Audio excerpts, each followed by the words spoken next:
CPM സ്ഥാനാർത്ഥി പട്ടിക ഔദ്യോഗികമായി കോടിയേരി ബാലകൃഷ്ണൻ പ്രഖ്യാപിച്ചു. എങ്കിൽ പോലും ചില അഭ്യൂഹങ്ങൾ വരുന്നുണ്ട്. ഇപ്പം ഷാഫി പറമ്പിൽ ഉൾപ്പെടെയുള്ള ആളുകളുടെ പേരുകൾ കേൾക്കുന്നുണ്ട്. അപ്പോൾ എതിർ സ്ഥാനാർത്ഥി ആരാണ് എന്നത് ഏതെങ്കിലും തരത്തിൽ വിജയ സാധ്യതയോ അല്ലെങ്കിൽ അങ്ങനെ പ്രതികൂല ഘടകമായി മാറും കരുതുന്നുണ്ട്? ഒരു തരത്തിലും അങ്ങനെ കണക്കാക്കുന്നില്ല.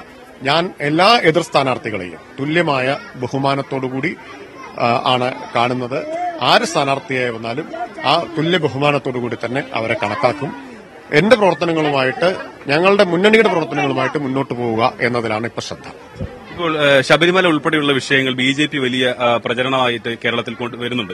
അപ്പം അത് കേരളത്തിൽ ഉടനീളമുള്ളതാണ്. പാലക്കാട് മണ്ഡലത്തിൽ അത്തരത്തിൽ പ്രത്യേകിച്ച് ആ സമരഘട്ടത്തിലെല്ലാം തങ്ങളുടെ നിലപാട് വളരെ കൃത്യമായി പറഞ്ഞാണ്. അത് ഏതെങ്കിലും തരത്തിൽ ഒരു രാഷ്ട്രീയപരമായി അതായത് പാർട്ടിക്ക് പുറത്തുള്ള അതായത് ആളുകളുടെ വോട്ടിനെ അല്ലെങ്കിൽ അതിനെ ഭിന്നിപ്പിക്കും എന്ന് കരുതുന്നുണ്ടോ? ഒരു തരത്തിലും കരുതുന്നില്ല. ഞാൻ എല്ലാ പ്രശ്നങ്ങളിലും നിലപാടുകൾ വ്യക്തമാക്കാറുണ്ട്. അതിൽ ഒരു ഒളിച്ചുകളിയുടെയോ സത്യസന്ധതയില്ലായ്മയുടെയോ പ്രശ്നം പിന്തുണ ഉണ്ടാകണം എന്ന് അഭ്യർത്ഥിക്കാൻ ഈ സന്ദർഭം ഞാൻ വിനിയോഗിക്കുന്നു. മാധ്യമങ്ങൾ എന്ന നിലയിൽ ഈ പ്രഖ്യാപിച്ച പാനലിലെ ഏക മാധ്യമ മേഖലയിൽ നിന്നുള്ള പ്രതിനിധി എന്ന നിലയിൽ നിങ്ങളുടെ എല്ലാവരുടെയും വീണ ജോർജ് ഇപ്പോൾ MLA കഴിഞ്ഞിട്ടുണ്ട്. ഇപ്പൊ പ്രവർത്തിച്ചുകൊണ്ടിരിക്കുന്ന മാധ്യമ പ്രവർത്തകർ എന്ന നിലയിൽ നിങ്ങളുടെ പ്രത്യേകമായിട്ടുള്ള പിന്തുണ കൂടി ഉണ്ടാകണം എന്ന് ഈ സന്ദർഭത്തിൽ ഞാൻ അഭ്യർത്ഥിക്കുന്നു. ദേശീയ രാഷ്ട്രീയത്തിലും പ്രാദേശിക കേരളത്തിലടക്കം ശബരിമല അടക്കമുള്ള ഒരു പ്രത്യേക രാഷ്ട്രീയ സാഹചര്യത്തിലാണ് ഒരു തെരഞ്ഞെടുപ്പ് വരുന്നത്. ഒരു അഭ്യർത്ഥനയേക്കാൾ ഉപരിയായിട്ട് ഇത്രത്തോളം പ്രതീക്ഷയും കാര്യങ്ങളും നല്ല പ്രതീക്ഷയാണുള്ളത്. ദേശീയ രാഷ്ട്രീയം അത് നന്നായി ചർച്ച ചെയ്യപ്പെടും. ഇടതുപക്ഷത്തിൻ്റെ പ്രസക്തിയെക്കുറിച്ച് സമൂഹത്തിനകത്ത് നല്ല ധാരണകളുണ്ട്.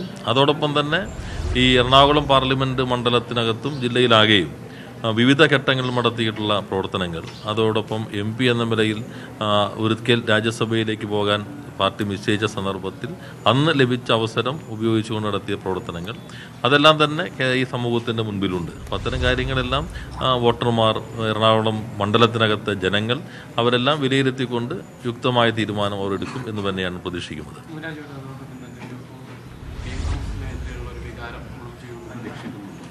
അല്ല, നമ്മളിപ്പോൾ എന്തിനെതിരെ എന്നുള്ളതല്ല, ഞാനിതിനെ പോസിറ്റീവായി കാണുന്നത്. ഇന്നലെ ഇവരെല്ലാം എന്ത് ചെയ്തില്ല എന്നുള്ളതല്ല, ഇന്ന് ഈ നാട് എന്താണ് ആവശ്യപ്പെടുന്നത്, ആ ആവശ്യപ്പെടുന്നത് നിർവഹിക്കാൻ എന്തെല്ലാം നമുക്ക് കഴിയും, എന്തെല്ലാം ബദലായിട്ടുള്ള കാഴ്ചപ്പാടുകൾ മുന്നോട്ട് വയ്ക്കും. അതിവേഗത്തിൽ വികസിക്കുന്ന, ലോകമെമ്പാടും ശ്രദ്ധിക്കുന്ന ഒരു നഗരം എന്ന നിലയിൽ, ആ നഗരം കൂടി ഉൾക്കൊള്ളുന്ന ഒരു ലോകസഭാ മണ്ഡലം എന്ന നിലയിൽ എന്താണ് ഈ നാടിന് ആവശ്യമായിട്ടുള്ളത്. അപ്പം അതിൽ നേരത്തെ പല ഘട്ടങ്ങളിലും അത്തരം കാഴ്ചപ്പാടുകൾ മുന്നോട്ട് വയ്ക്കാൻ ഞാൻ ശ്രമിച്ചിട്ടുണ്ട്.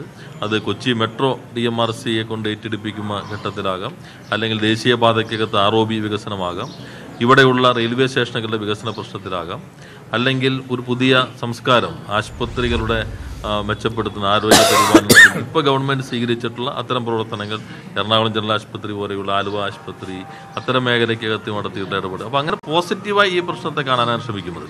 അപ്പോൾ ഇന്നലെ ഉള്ള ആൾ എന്തൊക്കെ ചെയ്തില്ല എന്നതിനേക്കാൾ അപ്പുറത്ത് ഇന്ന് എന്തെല്ലാം എന്നെ നിങ്ങൾ തിരഞ്ഞെടുക്കുകയാണെങ്കിൽ എനിക്ക് എന്തെല്ലാം ചെയ്യാൻ കഴിയും, അങ്ങനെ ഒരു പോസിറ്റീവായിട്ടുള്ള ഒരു നിലപാടുകൾ മുന്നോട്ട് വയ്ക്കാനാണ് ഞാൻ ആഗ്രഹിക്കുന്നത്.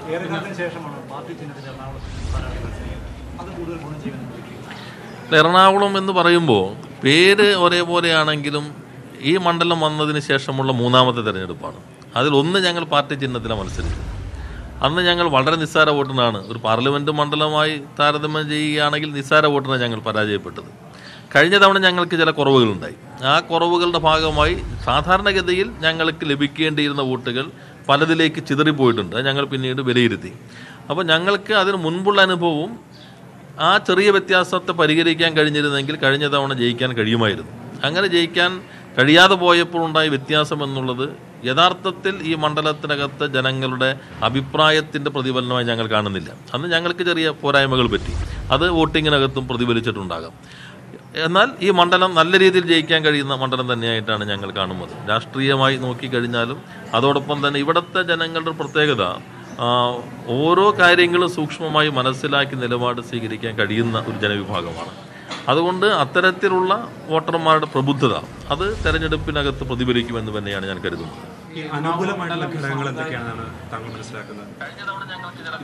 അത് അനുകൂലമായ ഘടകങ്ങൾ എന്ന് പറയുമ്പോൾ പൊതുവെ ഇടതുപക്ഷത്തിൻ്റെ പങ്ക് ഇന്നത്തെ രാഷ്ട്രീയത്തിൽ വർദ്ധിക്കേണ്ടതുണ്ട്.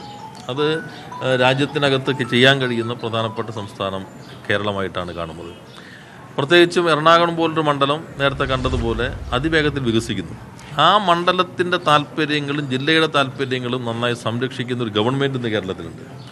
അതിൻ്റെ ഭാഗമായി തന്നെ ഇപ്പോൾ ഏറ്റവും കൂടുതൽ നിക്ഷേപം നടന്നിട്ടുള്ള ഒരു ജില്ല എറണാകുളമാണ്. അതിൻ്റെ മുഖ്യഭാഗം തന്നെ എറണാകുളം മണ്ഡലത്തിലാണ്. എറണാകുളം ജനറൽ ആശുപത്രി, ക്യാൻസർ സെൻറ്റർ, മെഡിക്കൽ കോളേജ്, ഇതാണ് ആരോഗ്യ മേഖലയിൽ കേരളത്തിലെ ഏറ്റവും പ്രധാനപ്പെട്ട നിക്ഷേപങ്ങൾ നടന്നിട്ടുള്ളത്. വലിയ മാറ്റം അവിടെ വരുന്നു. കേരളത്തിലെ ഏറ്റവും വലിയ വ്യവസായ മേഖല നിക്ഷേപം അത് ഇതിനോട് ചേർന്ന് കിടക്കുന്ന, ഇതിൻ്റെ കൂടി അതിർത്തിയിൽ കിടക്കുന്ന റിഫൈനറിയിൽ വരുന്ന പെട്രോ കെമിക്കൽ ഫാക്ടറിയാണ് ഏറ്റവും പ്രധാനപ്പെട്ടത്. അതോടൊപ്പം തന്നെ ഇപ്പോൾ വന്ന സ്റ്റാർട്ടപ്പ് സംവിധാനങ്ങൾ, ഇൻഫോ പാർക്കിനകത്തെ വികസനം, ജലപാതയുടെ മെട്രോയിലേക്കുള്ള മാറ്റം, മെട്രോ വികസിക്കുന്നത്, അപ്പം അത്തരത്തിലുള്ള ഒരു ഇൻഫ്രാസ്ട്രക്ചറിനകത്തും സോഷ്യൽ സർവീസിനകത്തും വെൽഫെയർ മേഖലയ്ക്കകത്തും വന്നിട്ടുള്ള മാറ്റങ്ങൾ, ഗവൺമെൻറ്റിൻ്റെ പ്രവർത്തനങ്ങൾ അത് തെരഞ്ഞെടുപ്പിൽ പ്രതിഫലിക്കും എന്ന് ഞാൻ കരുതുന്നു. അതോടൊപ്പം ഈ വിദ്യാർത്ഥി ജീവിതകാലം മുതൽ ഈ മണ്ഡലവുമായി അഭേദ്യമായി ബന്ധപ്പെട്ടുള്ള ഒരു സാമൂഹ്യ, രാഷ്ട്രീയ, സാംസ്കാരിക മേഖല ഉൾക്കൊള്ളുന്ന ഒരു പൊതുപ്രവർത്തനമാണ് എനിക്കുള്ളത്. അത് ഇപ്പോൾ വളരെ ഹ്രസ്വമായ കാലമേ ഞാൻ പാർലമെൻ്ററി രംഗത്തുണ്ടായിട്ടുള്ളൂ. അതൊരു 6 വർഷത്തിൻ്റെ MP രാജ്യസഭാ അംഗം എന്ന നിലയിലാണ്. പക്ഷെ 6 വർഷത്തെ പാർലമെൻ്ററി പ്രവർത്തനത്തിനകത്ത് മാത്രം ഒതുങ്ങി നിന്നുകൊണ്ടല്ല, ഏതെല്ലാം ഉത്തരവാദിത്തങ്ങൾ നിർവഹിക്കാൻ പാർട്ടിയോ സമൂഹമോ ചുമതലയേൽപ്പിച്ചിട്ടുണ്ടോ ആ സന്ദർഭത്തിലെല്ലാം വിശാലമായ താല്പര്യത്തോടു കൂടി പൊതുസമൂഹത്തിൻ്റെ നന്മയ്ക്ക് വേണ്ടിയുള്ള പ്രവർത്തനങ്ങളിൽ കേന്ദ്രീകരിക്കാൻ ഞാൻ പരമാവധി ശ്രമിച്ചിട്ടുണ്ട്. അപ്പോൾ അത്തരം കാര്യങ്ങളെല്ലാം തന്നെ ജനങ്ങൾ ചിന്തിക്കും എന്ന് തന്നെയാണ് ഞാൻ കരുതുന്നത്. ചാലക്കുടി മണ്ഡലത്തിലും താങ്കൾ മത്സരിക്കുകയാണെങ്കിൽ കൂടുതൽ വിജയസാധ്യതയുണ്ട് എന്ന് മണ്ഡലം കമ്മിറ്റി അഭിപ്രായപ്പെട്ടത്. മണ്ഡലം കമ്മിറ്റിയിൽ അത്തരത്തിലൊരു അഭിപ്രായം വരുന്നിരുന്നു. ഇത് എറണാകുളം രാജീവ് ഓപ്റ്റ് ചെയ്തതാണോ അതോ പാർട്ടി നിർദ്ദേശിച്ചാണോ? ഞങ്ങളുടെ പാർട്ടിക്കകത്ത് വ്യക്തിപരമായ തെരഞ്ഞെടുപ്പുകളില്ല. പിന്നെ എല്ലാ തെരഞ്ഞെടുപ്പുകളിലും മാധ്യമങ്ങൾ പല മണ്ഡലങ്ങളിൽ എന്നെ സ്ഥാനാർത്ഥിയാക്കാറുണ്ട്. അപ്പോഴൊന്നും പാർട്ടി ചർച്ച ആരംഭിക്കാറില്ല. അത് അസംബ്ലി ആയാലും പാർലമെൻ്റ് ആയാലും അത് പല ഘടകങ്ങളാകും. അതുകൊണ്ട് മാധ്യമങ്ങൾക്കകത്ത് പല മണ്ഡലങ്ങളിലും പേരുകൾ വരാറുണ്ട്. പക്ഷെ പാർട്ടി ചർച്ച ചെയ്ത ഘട്ടത്തിൽ ഈ മണ്ഡലത്തിൽ എൻ്റെ പേര് മാത്രമേ ചർച്ച ചെയ്തിട്ടുള്ളൂ. അതിന് പല ഘടകങ്ങളുണ്ട്. ഈ മണ്ഡലത്തിൽ ഒരു ജൈവബന്ധം എനിക്കുണ്ടെന്ന് ഞാൻ കരുതുന്നു.